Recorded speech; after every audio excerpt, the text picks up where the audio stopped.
This is our England. Yeah, just a quick point anyway in relation to this myth. This is our England, because that's probably a myth as well. See, we're talking about the rich people, okay, and who they call their heroes, and the power of myth and what a hero or the power of the myth is supposed to teach us. I mean, who are these people? Who do they relate to? Do they relate to, in say, Superman, who has no needs because all his needs are taken care of by his power? Or are they like Spider-Man? Do they represent the poor man and his interests, the everyday man? Are they above men? Are they the same as men? And herein lies the problem, because some people have been looking, for this antichrist, thinking, oh, there's going to be like one antichrist and he's going to rule us all. And you see, again, you're all fooling yourself, because spirits are like ideas. Spirits are constructs that frame our view of the universe. Okay, we are finite and we can't imagine all things, so we create constructs that put it into our finite reality so we can imagine them, because if we can't imagine them, then it's going to be very difficult to understand all these abstract concepts. What you're looking at right now is faces of human beings, but they've become abstract concepts as well. These people have become like your gods, in a sense. So when you're looking for the Antichrist, you need to be looking at your idea of, what a good human being is, I suppose. Who's your role model?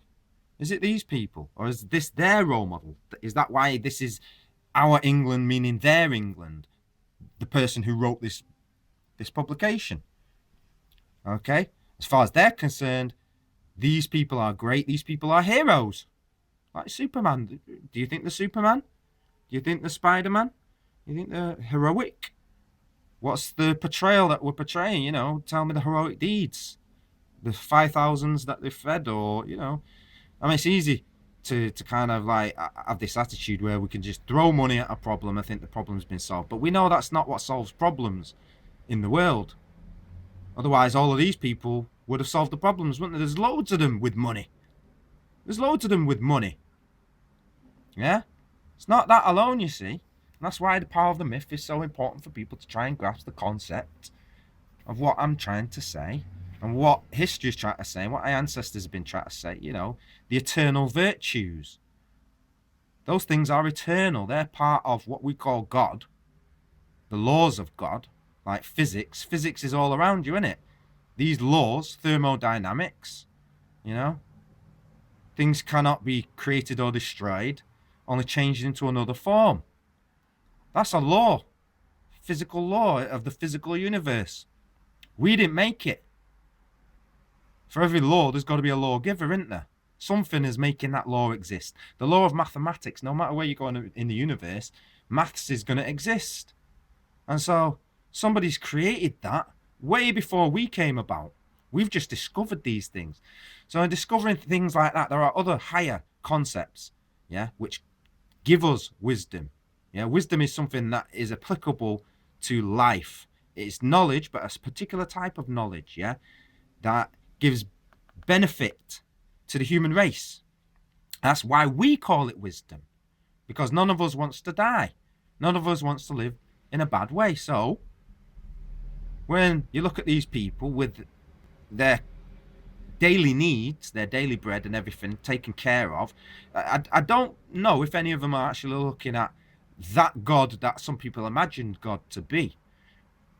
But since I'm trying to point out to you that actually those that worship just another man are in fact worshipping Satan and have taken away their own power to give to somebody else, but then you were looking for the real Jesus, the eternal Jesus, the one that was written about. The only way Jesus can live is in you. Yeah, if you want to see the real Jesus, what you need to do right now is get up, go to your bathroom or wherever you've got your mirror situated, yeah, and go look in that mirror and then look into your own eyes, you know, and just stand there for a little while and just look at yourself, right, and who you are and who you want to be, right, and then you see with these people, and some people will have their opinions on what they're doing and all the rest of it, but the real truth is it's about you, because you're not in here at all. These are outward projections of someone's idea.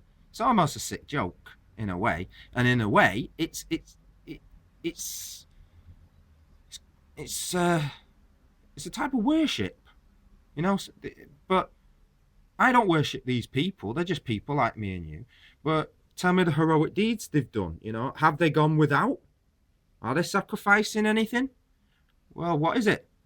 You know, why do people feel? And it's hard because they'll put all sorts of people in with other people. It's like, do these people really hang around together? Are they all friends? Because when they're put together like this, it looks like, hey, we're all just friends, we're all having fun, and it's all great, you know. I mean, don't forget, we can also be judged the same way that we're judging them. So if we're going to be judged, what can we change? Because we certainly can't really just change them, not just so. We can change ourselves, though. So if you want to see that Christ, that myth, that role model, it's not going to necessarily be found in others, especially if you can't find it in yourself. So really, you know, you need to understand that you're not looking for one antichrist. You're looking for the Spirit, yeah, that ties it all together. Just as like you're not looking for God as much as you're looking for yourself and a way to communicate with God, and that can only be done within yourself. And you know all the answers anyway. Before I'm even telling you what is wrong with your life or anybody else's life, you know all of that, yeah. So the thing is, we need to be living our lives, and we need to be living them well, and we need to be our own role model, I suppose. If we, in the absence of an external role model, if you don't think any of these really suit you, be the role model. You know, show them what it's all about, because I'll tell you something, they've got all the advantages to be able to just go and do it. Maybe you could get yourself some of these advantages. I don't know. I think, you know, demonizing human beings all the time it's like their game, innit, I suppose. And we need to be bigger than all of that, because we're wasting time with idiots, you know, and they're not really important. I'll tell you what's important. You're important, and you need to be, well, better. Simple as that. Yeah, be the role model. Yeah, don't accept second best if you think it's second best. Be the best. You know, that's why I say everyone should be representing themselves directly.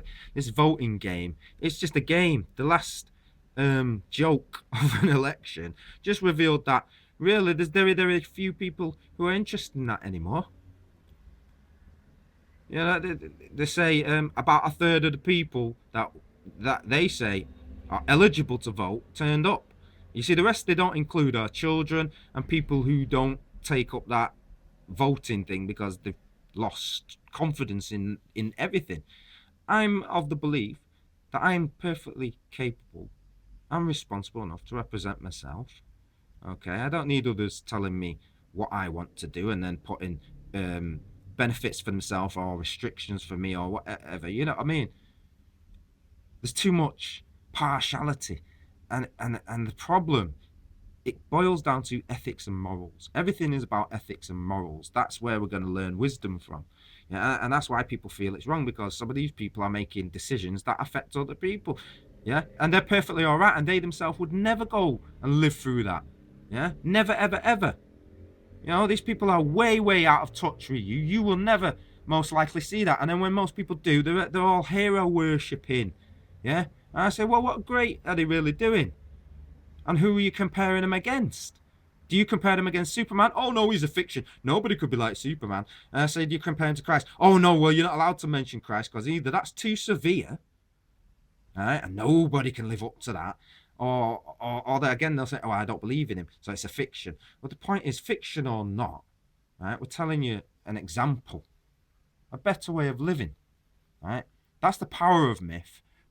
Problem is that some of these people are trying to become living mythology. You know, like they're saying, I'm a Minotaur and you just got to believe it.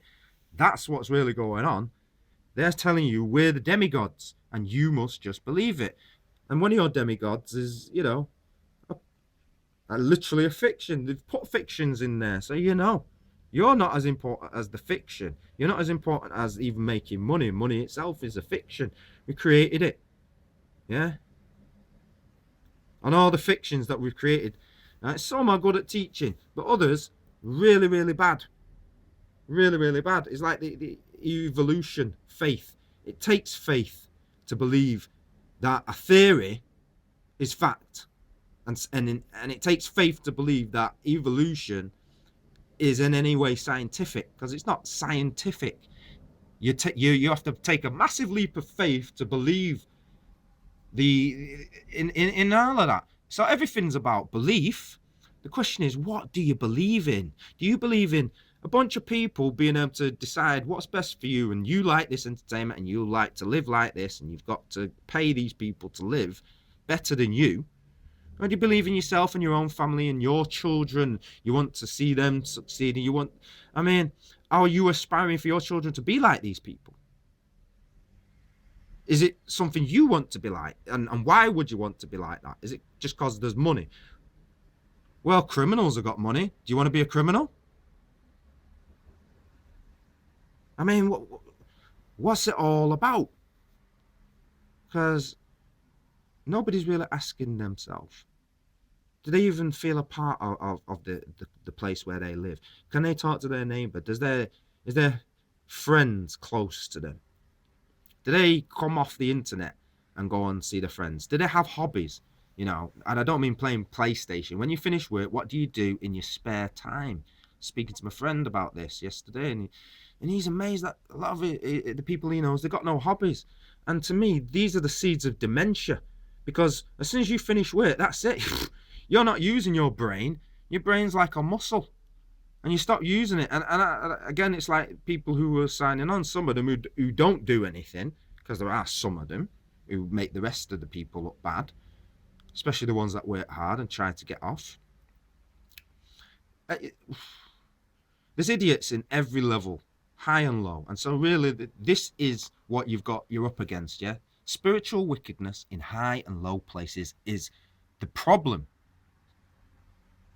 Spiritual wickedness in high and low places. So it's everywhere, okay? And what's wisdom about it is when we can decide, all of us, what is the most important lesson of the day. And to me, it's always going to be love. Love is the law. You're alive because of love. You was a baby and everyone loved you. And you couldn't take care of yourself till you got to be a big old man. So love kept you there. And love put these people there as well. And I'll tell you something, love is more powerful than hate. Now, thing is, do they hate us or do they love us? A lot of people giving love for them, but do they know love back? I don't know. But if you went into a room with them and started kicking off with them and getting angry and being aggressive, would they be your friend? If you went into the room with them and started being nice and polite and asking the same, I suppose, questions, but doing it in a nice way. Now, I know a lot of them are evasive because they know that they're behind some of the things that's going on, the bad things that's going on. But is everybody on this page, for example? You know, this guy just makes movies. I like some of his movies. But maybe, who knows? Who knows? They say birds of a feather flock together, but don't forget, anybody could have cut these pictures out and just stuck them all together. You could have been one of these people and they just thought, oh yeah, he's made money for this country, we'll put him in there. And you know what I mean? They've not come and asked, I don't think. They've just done it. But like everybody's in there, you know.